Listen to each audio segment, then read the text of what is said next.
Print on demand is oversaturated, so is Amazon FBA, so is starting a YouTube channel. Everything is oversaturated, and wait for it, so is getting a job straight out of university. Everything is just so unbelievably hard. So that's it then.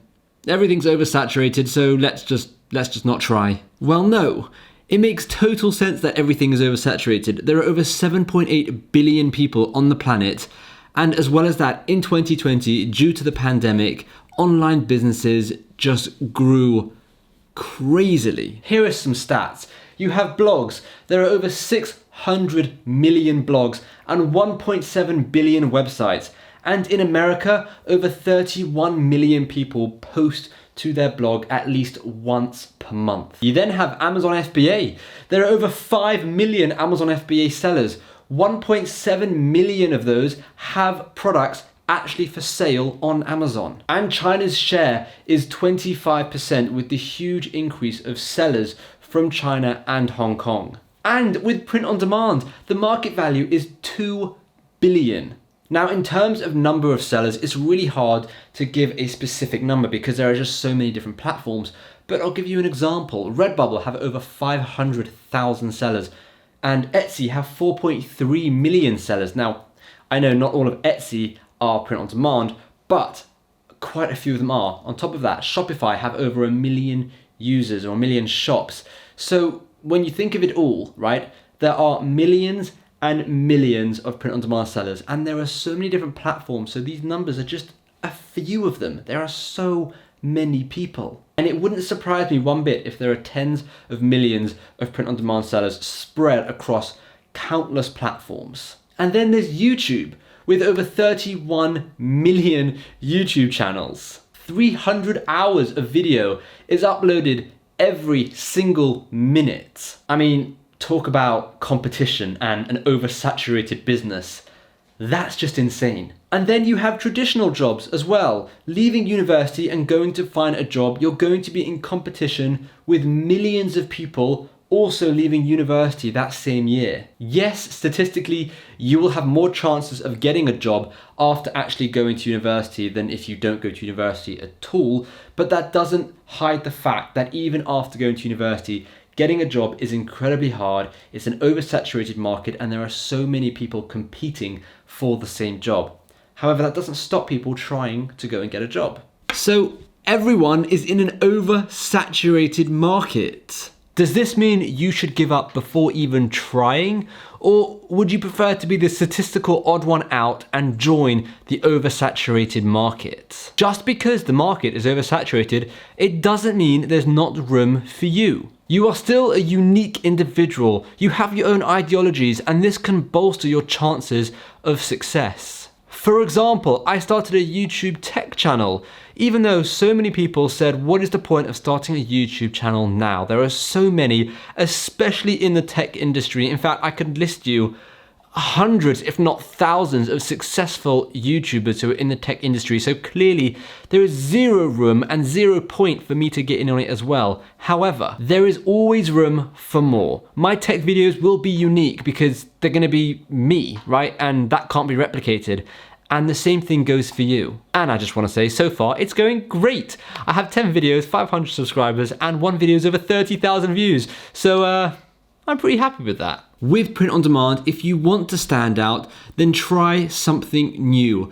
Don't just copy someone else's design and just add it to the never-ending marketplace of t-shirts that you find on all these different platforms. Think of something new or try and create your own design. There are so many print on demand companies like Redbubble, Etsy, Teespring, Amazon Merch, Teechip, Teasely, Society6. The list is endless. I can go on forever.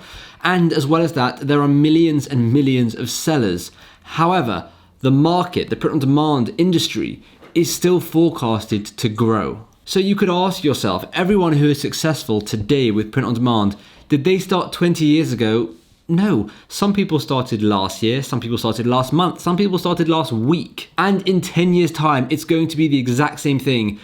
Skip forward 10 years, we are going to say a month ago, there were people starting print on demand who are successful with it. There will always be new up and coming sellers that are successful in the industry. So if you're if your go-to thing, if you're saying, it's oversaturated and you can't do it, there's just too much competition, just keep going at it, because there will always be competition, there will always be new sellers, and there will always be people who break through the cracks, I should say, and succeed with print on demand.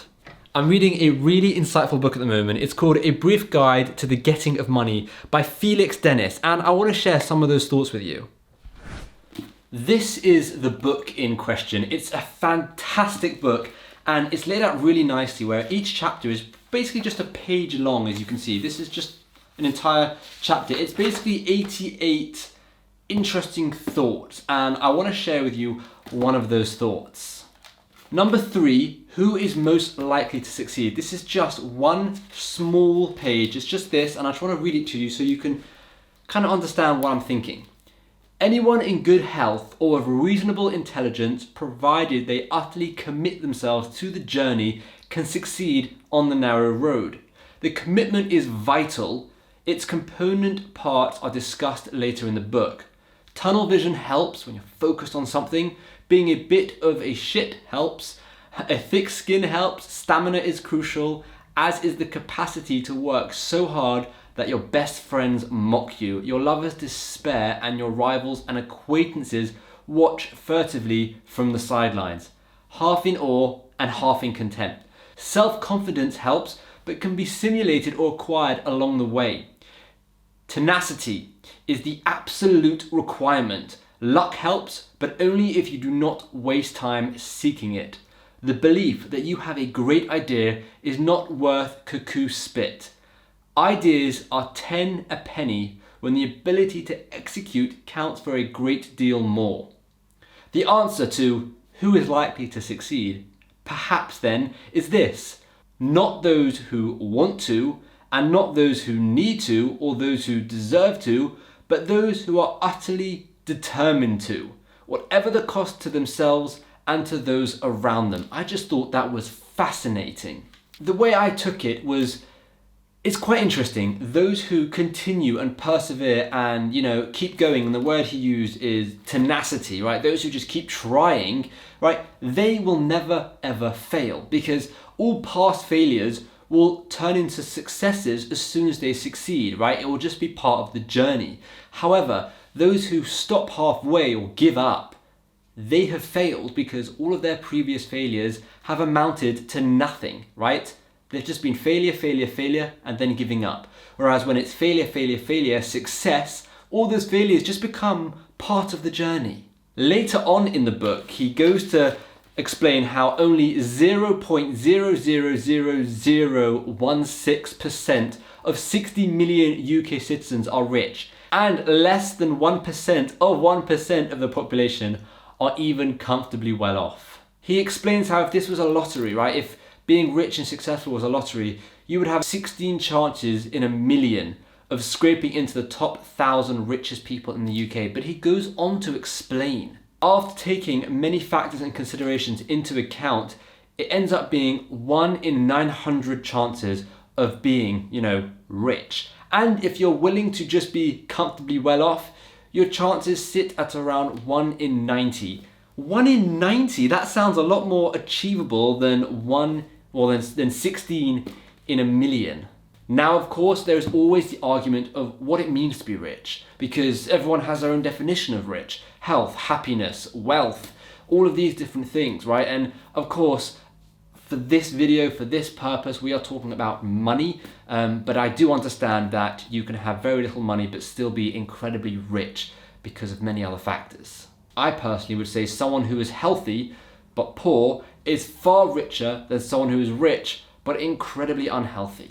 And finally, just another little snippet and we'll move on. In, chapter 5, on the real odds, he talks about how tenacity outweighs that of so many other qualities like discipline, confidence, self-belief, flexibility, being lucky, the ability to focus, intelligence, right? Tenacity outweighs it all. And he goes on to explain how there's just no magic bullet, right? He says there's no magic bullet or secret formula. The issue revolves around only 2 questions. 1, to what degree are you prepared to dedicate yourself to the task? And 2, how many times are you willing to fail, perhaps publicly and humiliatingly, before you succeed? Those are really interesting questions. And as I said, this is a fantastic book. It's so interesting. 88 really interesting insights. And to be honest, it's really hard to get hold of actually. I had to borrow my brother's copy because I could not for the life of me find this anywhere. So if you do find it, let me know in the comments, as I would love to buy my own copy. So when it comes to business, be it print on demand, YouTube, affiliate marketing, whatever it is, don't let the fear of oversaturation or failing hold you back. When we started our Amazon business in 2015, Amazon was very much oversaturated. When I started YouTube in 2016, that was also oversaturated. In fact, being 26 years old and starting work in 2014, you could say most businesses that I was getting into or trying to get into or still trying to get into are oversaturated markets. What I'm trying to say is don't let an oversaturated market hold you back. The issue is when people don't want to start or when people give up too soon before they actually see some success. This was a bit of a different video, more of a motivational video. I just really want everyone to just give it the all, just go for it and just try. And yeah, if you like this kind of video, please smash that like button. And if you are new here or you're not new here, but you haven't yet subscribed, please hit that subscribe button. I'm so close to 50,000 subscribers and I feel like you'll really be able to help me get there. And of course, thank you so much for watching. Let me know in the comments down below your thoughts on this topic. What's your opinion on this, going into an oversaturated market and trying to succeed with just a sea of people doing the same thing as you? Let me know in the comments. Thanks for watching.